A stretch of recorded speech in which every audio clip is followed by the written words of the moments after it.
it is still astonishing that half the jobs in Biden's election year were fake jobs. I wanted to start off with some of the economic numbers because there's anticipation of a rate cut. Look, this is something, Clay, we haven't talked about. Honestly, I think we got a lot of things to talk about here. So I'm not going to say we haven't discussed it enough, but we certainly could spend even more time on housing affordability in this country is crazy right now. You have to make double the money to be able to afford, based on rates and based on the cost of buying a new home in general, double the money you did, in 2019, 2020? It hasn't been that long. Pre-pandemic versus now. And the median home prices, I'm talking nationwide, whether you live in Oklahoma or Maine or Arizona or California, whatever, nationwide home prices are at a place that seems unsustainable. And there's a lot of people priced out of the market. So we got big problems there. Good things, though, are happening in the economy. And let's talk first about where wholesale prices are. Here you go. CNBC's Rick Santelli, Clay, talking about where inflation is, where prices are. Play clip one. PPI, wholesale inflation for August, expected to be up 0.3. No. Down 0.1%. Down 0.1. Wow. That would be the first negative number since April of this year when it was minus 0.2. If you strip out food and energy, we're also expecting up 0.3. It's minus 0.1 as well. Minus 0.1, the same. Last time we had a minus number was April, and we're comping to minus 0.2 in April. Now the year over year, in my opinion, these are the most important. And boy, I'm surprised. Real progress here. 2.6 on year over year headline. We are expecting 3.3 in the rearview mirror, 3.3. 2.6 will be the lowest since it was 2.4 in June. Clay, this is where the American people start chanting slowly but surely, rate cut, rate cut, rate cut. Well, they should cut 50 basis points. And I'm looking, as you're telling us all this, Buck, I'm looking at the current mortgage rates because this is the number one thing that I believe is broken in our economy that Biden tanked. And I'll explain it why in a minute. But according to the numbers that I'm looking up right now, 30-year mortgage is now around 6.4 to 6.5%. A 15-year is around 5.6. Now, that's just me doing rapid search, so I don't want to get deluged by all of you talking about what mortgage rates you've got or what happens in your particular communities. They're coming down. And this is really important. And I don't think necessarily that communication on this has explained exactly what happened. But many of you are living it. We went in the most rapid fashion of most of our lives from 2.5% mortgage rates on a 30-year to well over 7%, approaching 8% in the space of about a year.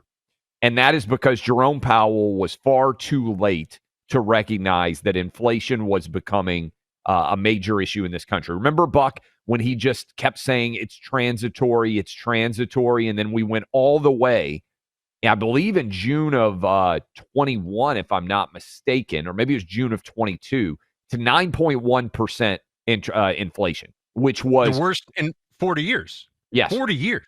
And it's not just that the inflation happened, it's that it happened so rapidly that many people got handcuffed when it came to buying or selling homes.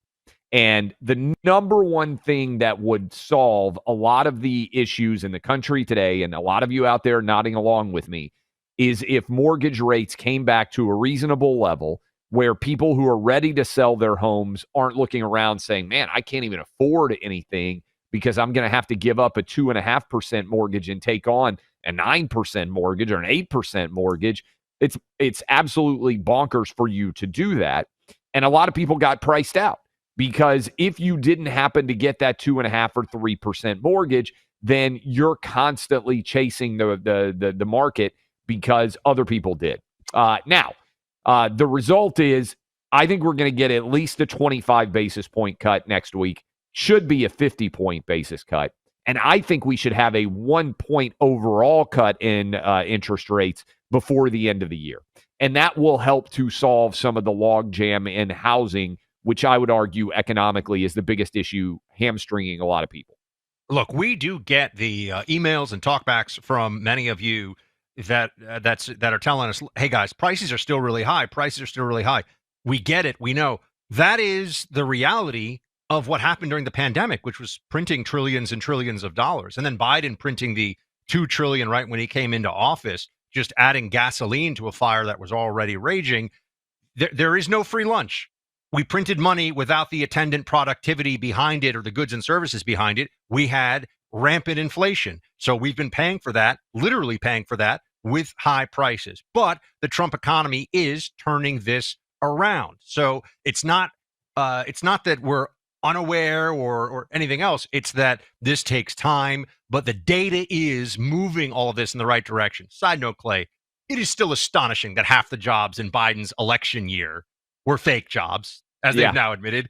We mentioned this earlier in the week, but I was reading a more detailed analysis of it this morning. That is crazy. Put a pin in that, though. Wells Fargo's CEO, somebody who has to look at the macroeconomics of what's going on and has to deal with, of course, mortgages and credit and all these different things. Wells Fargo is a massive bank. I just think you should hear from somebody who's, not necessarily a guy walking around in a MAGA hat. I don't know, maybe he is, maybe he's not. Talking about where the economy is, play two. In our own data, things are remarkably stable. Consumer spend continues at the same year-over-year pace across almost all wealth levels. Consumer credit is as good as it's been in the last 6 months. In fact, it's probably trending a touch better. Companies are in really great shape. We look at signs for any kind of change, and you just don't see it. Having said that, there is this big dichotomy between higher income and lower income consumers, which continues and is a real issue. And when you look at just the overall data in terms of jobs, it's undeniable in terms of just job creation. So, yeah, things are actually feel very good today, certainly relative to what you think they could be. Things feel very good today. I mean, look, nothing's ever perfect with the economy, Clay. It could always be better. But here we are in September of Trump's first year. It's moving the way it's supposed to be moving. All right, look, no one wants the conflict in the Middle East to subside more than the average Israeli citizen. Next month will be the second anniversary of the October 7th attacks. In the 700 plus days since that fateful Saturday, missile attacks and damage done to so many communities are still top of mind. As a nation, we've been supportive and generous to our allies in Israel. We continue to be. But the International Fellowship of Christians and Jews is right there on the front lines helping. It's a nonprofit that has built an incredible partnership to give assistance to those in need throughout Israel. And the donations that you make to the IFCJ helps provide critical first aid and emergency supplies.